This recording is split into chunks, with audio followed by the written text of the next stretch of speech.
नमस्कार विद्यार्थ्यांनो, माझे नाव माधुरी राजभर आहे। मी तुम्हाला हिंदी हा विषय शिकवणार आहे। आज विद्यालय तुमचे स्वागत करत आहे।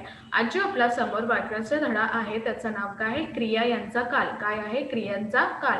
आणि हा धडाचा हा पहिला सीझन आहे। तर चला बघूया या सीझन मध्ये आपण काय पाहणार किंवा काय करणार आहे। तर चला बघून घ्या।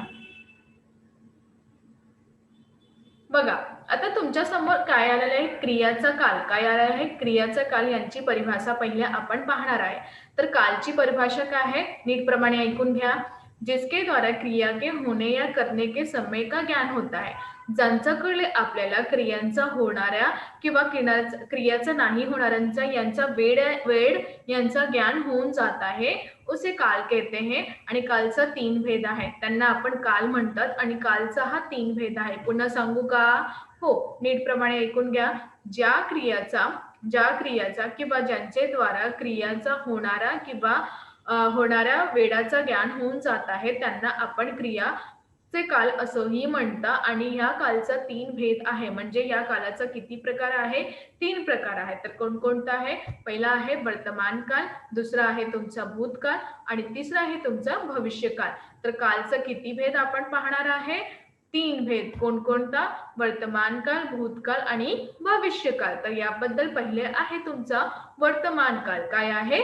वर्तमान काल। तर वर्तमान काल मध्ये काय आहे? नीटप्रमाणे ऐकून घ्या। क्रिया के जिस रूप में क्रिया के चल रहे क्रिया ते जे रूपात आपल्याला क्रिया चालत आहे त्यांचा वेळांचा बोध होऊन जात आहे त्यांना आपण वर्तमान काल असंही म्हणतो। नीटप्रमाणे ऐकून घ्या, परत सांगत आहे मी। क्रियांच्या ज्या रूपातून क्रिया चालत आहे किंवा त्यांचा वेळ आपल्याला बोध करून जात आहे त्यांना आपण वर्तमान काल असंही म्हणतो। जसे रमेश पुस्तक पढ़ता है, जसे रमेश पुस्तक पढ़त आहे किंवा वाचन करत आहे, तर याप्रमाणे यांची क्रिया चालत आहे। याप्रमाणे यांची क्रिया चालत आहे आणि कुठे चालत आहे? वर्तमान कालातून चालत आहे। तर यांना आपण वर्तमान काल असंही म्हणतो। कळलं? हो। तर त्याला आता दुसरा पाहणार। दूसरा है तुमचा भूतकाल। कोणता है? भूतकाल। क्रिया के जिस रूप से बीते हुए समय का बोध होता है उसे भूतकाल कहते हैं। क्रिया यांची नीटप्रमाणे ऐकून घ्या। क्रिया यांची ज्या रूपात असं आपल्याला जाणून जात आहे की यांचा जे बोध आहे किंवा यांचा जी क्रिया चालत आहे ते होऊन झालेली आहे, त्यांना आपण भूतकाळ असंही म्हणतो। नीटप्रमाणे ऐकून घ्या, परत सांगत आहे मी। क्रिया के जिस रूप से बीते हुए समय का बोध होता है उसे भूतकाल कहते हैं। क्रिया यांच्यात रूपात जेव्हा आपल्याला कळत आहे की हा क्रिया झालेली आहे किंवा याबद्दल आपल्याला हा वेळाचा बोध होऊन जात आहे की हा क्रिया चाललेली आहे किंवा झालेली आहे, तर यांना आपण भूतकाल असंही म्हणतो। जसे माने खाना बनाया था, म्हणजे हा कार्य झालेला आहे, तर यांना आपण काय म्हणतात? की म्हणजे आई यांनी जेवण बनवले आहे। तर या कार्याचे हे किंवा हा जी क्रिया आहे जी पूर्ण झालेली आहे त्यांना आपण भूतकाळ असंही म्हणतो। कळलं? हो। आता आपण तिसरा पाहणार, भविष्यकाल। काय पाहणार? भविष्यकाल। क्रिया के जिस रूप से क्रियाएं आने वाले समय में होने का बोध कराए उसे भविष्यकाल कहते हैं। क्रिया नीटप्रमाणे ऐकून घ्या। क्रियातून ज्या रूपातून क्रिया येणाऱ्या वेळाचा बोध करून जात आहे त्यांना आपण भविष्यकाल म्हणतात। म्हणजे क्रिया भविष्यकालातून होऊन जाणार आहे। जसे सुनील विद्यालय जाएगा, सुनील हा विद्यालयाला जाणार आहे। गेला का? नाही, जाणार आहे। तर हा जी क्रिया आहे ते भविष्यकालातून होऊन जाणार आहे, तर याबद्दल यांना आपण भविष्यकाल असंही म्हणतो। कळलं की नाही? हो। तर चला अजून काय आहे बघून घ्या। आता आपण पाहणार आहे वर्तमान काल। काय पाहणार आहे? वर्तमान काल यांचा तीन भेद आहे ते आपण पाहणार आहे। तर नीटप्रमाणे ऐकून घ्या, सगळं व्यवस्थित। कळलं? हो। बघा, वर्तमान काल यांचा तीन भेद होते। पहिला आहे सामान्य वर्तमान काल। काय आहे पहिला तुमचा? सामान्य वर्तमान काल। क्रिया के अंत में प्राय ता हे, ती हे, ती हे, ते हे, ता हूँ, ता ही, ते हो, ती हो लगा रहता है। याबद्दल सामान्य वर्तमान काल आहे। क्रियांचा अंत मध्ये प्राय ता हे, ती हे, ती हे, ते हे, ता हूँ, ती हूँ, ते हो, ती हो लावणार आहे त्यांना आपण सामान्य वर्तमान काल असंही म्हणतं. जसे माँ बाजार जाती है, जसे कसं आहे माँ बाजार जाती है, तर याबद्दल तुम्ही पाहणार की हे लागणार आहे, तर त्यांना आपण सामान्य वर्तमान काल असंही म्हणतं. आता आपण पाहणार आहे अपूर्ण वर्तमान काल. अपूर्ण म्हणजे जेव्हा कार्य पूर्ण होतं त्यांना आपण अपूर्ण असंही म्हणतो.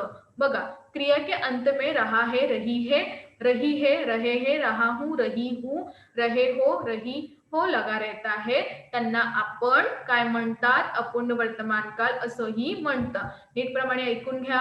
क्रियाचं अंतमध्ये जेव्हा आपल्याला वाटत आहे की अंतमध्ये कोणती क्रिया आहे, रहा है, रही है, रहे है, रहा हूं, रही हूं, रहे है, हा सगळं लावून जात आहे त्यांना आपण वर्तमान काल असंही म्हणतं. जसे माँ बाजार जा रही है, माँ कुठे जाणार आहे? बाजारातून चाललेला आहे, तर याप्रमाणे जा रही है, तर हा अपूर्ण वर्तमान काल आहे. कळलं? हो. तर आता आपण पूर्ण वर्तमान काल पाहणार. पूर्ण म्हणजे जे कार्य पूर्ण होऊन जाणार आहे त्यांना आपण पूर्ण म्हणतात. बघा, क्रिया के अंत में आ है, या है, ई है, ए है लगा रहता है, उन्हें पूर्ण वर्तमान काल म्हणतात. क्रियाचे अंतमध्ये जे शब्द लावतात आ है, या है, ई है, ए है, हा लावून जात आहे त्यांना आपण पूर्ण वर्तमान काल असंही म्हणतं. जसे माँ बाजार गई है, तर गई ई हा आहे, तर याप्रमाणे हा पूर्ण वर्तमान काल झाला. आता आपण दुसरा पाहणार, तर चला बघून घ्या. भूतकाल. भूतकाल यांचा पण 3 भेद आहे, तर चला बघूया. भूतकाल के 3 भेद होते हैं. पहिला सामान्य भूतकाल. पहिला काय होणार? सामान्य भूतकाल. बघा नीटप्रमाणे ऐकून घ्या. क्रिया के अंत में आ, या, ई, ए लगा रहता है, था, थी, थे का प्रयोग नहीं होता है, उन्हें सामान्य भूतकाल कहते हैं. विजय खेलने गया. विजय काय केला? खेळायला गेलेला आहे. तर याप्रमाणे तुम्ही पाहणार की सामान्य भूत यांचं क्रियेचं अंतमध्ये आ, या, ई, ए लावून जात आहे त्यांना आपण किंवा था, थी, थे यांचा प्रयोग नाही होतात, यांना आपण भूतकाळ, सामान्य भूतकाळ असंही म्हणतं. आता दुसरा अपूर्ण भूतकाळ. क्रिया के अंत में रहा था, रही थे, रहे लगे रहता है. तर याप्रमाणे अपूर्ण भूतकाळमध्ये क्रियांचं अंतमध्ये रहा था, रही थी, रहे थे हा लावून जात आहे, त्यांना आपण अपूर्ण वर्तमान काल सॉरी दूसरा बघा, अपूर्ण भूतकाल. क्रिया के अंत में रहा था, रही थी, रहे थे लगा रहता है.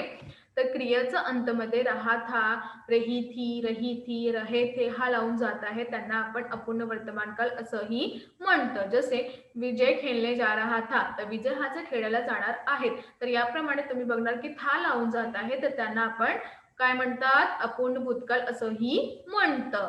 आता अजून काय आहे बघून घ्या. आता पूर्ण भूतकाल. आता काय आलेलं आहे? पूर्ण भूतकाल. क्रियांचं अंत में आ, या, ई, ए, था, थी, थे लगा रहता है, उन्हें क्या बोलते हैं? पूर्ण भूतकाल. तर पूर्ण भूतकाल कोणाला म्हणत आहे? की ज्या क्रियाचा अंतमध्ये आ, या, ई, ए, था, थी, थे हा लावून जात आहे, त्यांना आपण पूर्ण भूतकाल असंही म्हणतं. जसे विजय खेळणे गया था, तर विजय खेळायला गेला होता, तर याप्रमाणे था हा जो आहे पूर्ण भूतकाळ आहे. कळलं? हो. तर चला अजून बघून घ्या. आता आपल्या समोर आलेला आहे भविष्यकाळ. काय आलेला आहे? भविष्यकाळ. तर भविष्यकाल यांचं 3 भेद काय आहे ते बघून घ्या. तर भविष्यकाल के 3 भेद होते हैं. तर पहिला काय आहे? सामान्य भविष्यकाल. काय आहे? सामान्य भविष्यकाल. जिस क्रिया से ये पता चले कि अब क्रिया सामान्य रूप से होने वाली है, ज्या क्रियातून आपल्याला हा जाणून जाणार आहे की क्रिया आता समान झालेली आहे, त्यांना आपण सामान्य भविष्यकाल असंही म्हणतो. जसे संजय पुस्तक पडेगा. जसं काय दिलेलं आहे? संजय पुस्तक वाचणार आहे. तर याप्रमाणे असं दिलेलं आहे. आता दुसरा आहे संभाव भविष्यकाल. काय आहे? संभाव भविष्यकाल. क्रिया के भविष्य में होने की संभावना हो. क्रिया यातून भविष्यकाल होणाऱ्या संभावना आहेत, त्यांना आपण संभाव भविष्यकाल असंही म्हणतो. जसे हो सकता है कल बरसात हो. संभावना आहे की कल उद्या बरसात होणार म्हणजे वर्षा होणार, तर याप्रमाणे संभाव भविष्यकाल असंही म्हणत आहे. आता तीसरा, हेतु हेतु मंद भविष्यकाल। भविष्यकाल का वह रूप जिसमें क्रिया का होना किसी कारण पर निर्भर हो। भविष्यकालांचा ते रूप ज्यामध्ये क्रियाचं होणाऱ्या कोणत्याही कारणावर निर्भर हो, त्यांना आपण हेतु हेतु मंद भविष्यकाल म्हणतात। जसे उदाहरण बघा, तुम मेहनत करोगे तो सफल हो जाओगे, तुम्ही मेहनत करणार तर सफल होऊन जाणार आहे। तर याप्रमाणे असंही भविष्यकाल दिलेला आहे। कळलं? हो, तर चला अजून बघून घ्या। आता आपण यांचं काही प्रश्न किंवा उत्तरे पाहणार आहे, तर नीटप्रमाणे तुम्ही ऐकून घ्या। निम्नलिखित वाक्यों का कोष्टक दी गई सूचना के अनुसार काल परिवर्तन कीजिए। आता आपल्याला काही वाक्य दिलेले आहे किंवा प्रश्न दिलेला आहे, त्यामध्ये आपल्याला काल परिवर्तन करायचं आहे। पहिला बघा, उसमें कुछ खुर्चन गिरी थी, सामान्य वर्तमान काळातून तुम्हाला परिवर्तन करायचं। उसमें कुछ खुर्चन गिरती है, तर याप्रमाणे पहिला झालेला आहे। दुसरा बघा, 5 मिनट में पिटारी खाली हो गई, सामान्य भविष्यकाल। 5 मिनट में पिटारी खाली हो जाएगी। तीसरा बघा, सहसा कानों में आवाज आ गई, अपूर्ण वर्तमान कालातून तुम्हाला परिवर्तन करायचं आहे। सहसा कानों में आवाज आ गई, सहसा कानों में आवाज आ रही है। तर याप्रमाणे चौथा बघा, प्राण को मन से अलग करना पडेगा, सामान्य भूतकाळ। प्राण यांना मनातून अलग म्हणजे वेगळा करणार आहे, तर याप्रमाणे असं। पाचवा, मन की गति आगे तक है, पूर्ण भूतकाळ। मन यांची गती आगे तक थी, तर याप्रमाणे असंही परिवर्तन होऊन जात आहे। अजून काय आहे बघून घ्या। इथे बघा, 6वां, आपने भ्रमण तो काफी किया, अपूर्ण भूतकाळ। आप भ्रमण तो काफी कर रहे थे। आता 7वां, मेरे पास बहुत से पत्र आते हैं, पूर्ण भूतकाळ। पूर्ण वर्तमान काळातून तुम्हाला परिवर्तन करायचं, मेरे पास बहुत से पत्र आए हैं। 8वां, अब उनकी तरफ ध्यान देने से इच्छा नहीं होती, पूर्ण भूतकाळातून। तर अब उसकी तरफ ध्यान देने की इच्छा नहीं हुई थी। आता 9वां, लेकिन अब तक कुछ हो नहीं पाया, सामान्य भूतकाळ। लेकिन अब तक कुछ नहीं हो नहीं पाया, तर याबद्दलही तुम्हाला असंही परिवर्तन करून जात आहे। तर अजून काय आहे बघून घ्या। बघा 10वां, उसके लिए अब चिंता न करे, त्यांच्यासाठी तुम्ही चिंता नाही करूया, सामान्य वर्तमान कालातून। उसके लिए आप चिंता नहीं करते हैं। 11वां, मैंने स्कूल से लौटकर वह सब कर डाला, पूर्ण वर्तमान काल। मैं स्कूल से लौटकर वह सब कर डाला है, तर याप्रमाणे तुम्ही बघणार की इथे कशाप्रमाणे परिवर्तन होऊन जात आहे। आता 12वां, अब नंबर आएगा, सामान्य वर्तमान कालातून। अब नवंबर आता है। 13वां, हम इम्पला सेवरलेट लेकर गए थे, अपूर्ण वर्तमान काल।